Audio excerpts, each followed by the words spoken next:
नमस्कार, स्वागत है मार्केट टाइम्स टीवी में। मैं प्रियंका तिवारी हाजिर हूं लेकर आज की बड़ी खबरें। शुरुआत करेंगे कमोडिटी बाजार से जुड़ी बड़ी खबरों की। सबसे पहले बात कर लेते हैं पिछले वर्ष की तुलना में इस बार खरीफ फसलों के तहत लगभग 59 लाख हेक्टेयर से अधिक क्षेत्रों में बुआई। पिछले वर्ष की इसी अवधि में 1045.18 लाख हेक्टेयर क्षेत्र की तुलना में इस बार 1104.54 लाख हेक्टेयर क्षेत्र की बुआई के साथ रिकॉर्ड प्रगति दर्ज की गई। धान की बुआई अब भी जारी है, जबकि दलहन, मोटे अनाज और तिलहन की बुआई लगभग हो चुकी। खरीफ सीजन के लिए बुआई के अंतिम आंकड़े 1 अक्टूबर 2020 को आने की उम्मीद है। दलहन, मोटे अनाज, तिलहन बुआई समाप्त। खरीफ सत्र के लिए दलहन, मोटे अनाज और तिलहन की बुआई का काम लगभग समाप्त हो गया, जबकि धान रोपाई का काम प्रगति पर है। कोविड-19 महामारी के बीच खरीफ फसलों की बुआई का काम समाप्ति की ओर है। कृषि मंत्रालय ने ये जानकारी दी। एक बयान में कहा गया कि खरीफ फसलों की बुआई के काम पर महामारी का कोई असर नहीं पड़ा। गर्मियों की फसलों की रिकॉर्ड क्षेत्र में फसल लगाई गई है। तना छेदक मक्खी के प्रकोप से सोयाबीन फसल को नुकसान। नरसिंहपुर में पीला मोजैक से प्रभावित सोयाबीन की फसल में तना छेदक मक्खी का प्रकोप भी अधिक है, जिससे किसान नुकसान की चपेट में आ गए। किसान सर्वे कराने की मांग कर रहे, लेकिन अभी तक कोई सर्वे की शुरुआत नहीं हो सकी। आसमान पर आलू भाव का बना रिकॉर्ड। फिरोजाबाद में कोरोना काल से छाई मंदी के बीच आलू के भाव में जबरदस्त उछाल आया। आलू के प्रति कट्टा 50 किलो की कीमत थोक में 1550 तक पहुंच गई। बीते 25 साल में ये आलू की रिकॉर्ड कीमत बताई जा रही। इससे आलू की बुआई का रकबा फिर से बढ़ने के आसार हैं। कोरोना काल में सब्जी किसानों की सबसे ज्यादा दुर्गति हुई। ग्राहक पर महंगाई की मार, आलू किसान निहाल। मथुरा मंडी में आलू की कीमत रिकॉर्ड स्तर पर पहुंच गई। 5 साल बाद किसान अच्छे भाव मिलने से निहाल है, मगर कोरोना से टूटे ग्राहक महंगाई की मार से परेशान हैं। गरीब का भोजन आलू अब उसकी पहुंच से बाहर होता जा रहा। आलू के भाव थोक में 2200 रुपए क्विंटल तक पहुंच गए। बीते 5 साल में आलू के भाव में आई ये सबसे बड़ी तेजी है।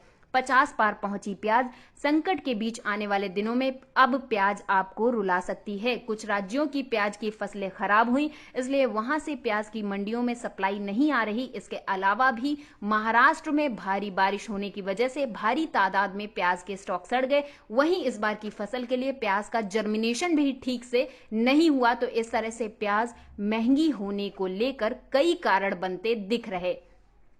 जिले के साथ शहर में जोरदार बारिश ने रोकी प्याज की नीलामी। आज छुट्टी के दिन होगी नीलामी। रतलाम मंडी में शुक्रवार दोपहर को हुई तेज बारिश से मंडी में प्याज की नीलामी रुक गई। जो ट्रॉलियां बच गईं, उनकी नीलामी शनिवार यानी आज की जाएगी। वैसे तो सेकेंड शनिवार की छुट्टी रहती है, लेकिन किसानों को कोई परेशानी ना हो, इसके लिए मंडी प्रशासन इस दिन बची हुई प्याज की ट्रॉलियों की नीलामी करेगा। इस नए माल की नीलामी नहीं की जाएगी। हरा धनिया 400 रुपए के पार। कोरोना ने जहां लोगों की सेहत और वित्तीय सेहत खराब कर रखी है, तो वहां महंगाई कोड़ में खाज का काम कर रही आम लोगों की थाली में सब्जियां अब कम होने लगी।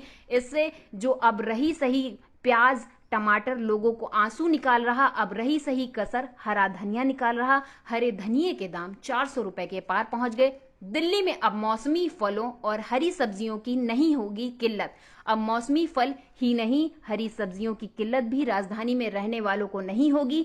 खराब मौसम में भी सब्जियां व फल ताजे मिलेंगे। अब विशेष मालगाड़ी से फल व सब्जियां दिल्ली में पहुंचनी शुरू हो गई। शुक्रवार को दक्षिणी भारत से पहली किसान रेल दिल्ली पहुंची। आंध्र प्रदेश के अनंतपुर से बुधवार को चली किसान रेल 35 किसानों को लेकर शुक्रवार सुबह आजादपुर मंडी के पास स्थित आदर्श नगर स्टेशन पहुंची। जल्द ही टमाटर की कीमत में राहत के आसार। देश की राजधानी दिल्ली और एनसीआर के इलाकों में टमाटर के दाम में जबरदस्त तेजी देखने को मिली। टमाटर के खुदरा दाम 80 रुपए किलो के आसपास पहुंच गए। ऐसे में अब राहत की बात यह है कि जल्द ही टमाटर की कीमत में कमी देखने को मिल सकती है। वास्तव में किसान रेल के जरिए आंध्र प्रदेश से ताजे फल और सब्जियों में सबसे ज्यादा टमाटर ही है। ऐसे में टमाटर की कीमत में गिरावट देखने को मिल सकती है। बता दें कि देश की राजधानी दिल्ली और आसपास के इलाकों में टमाटर का खुदरा भाव 60 से 80 रुपए किलो और आजादपुर मंडी में टमाटर का थोक भाव 12 से 56 रुपए किलो के आसपास है।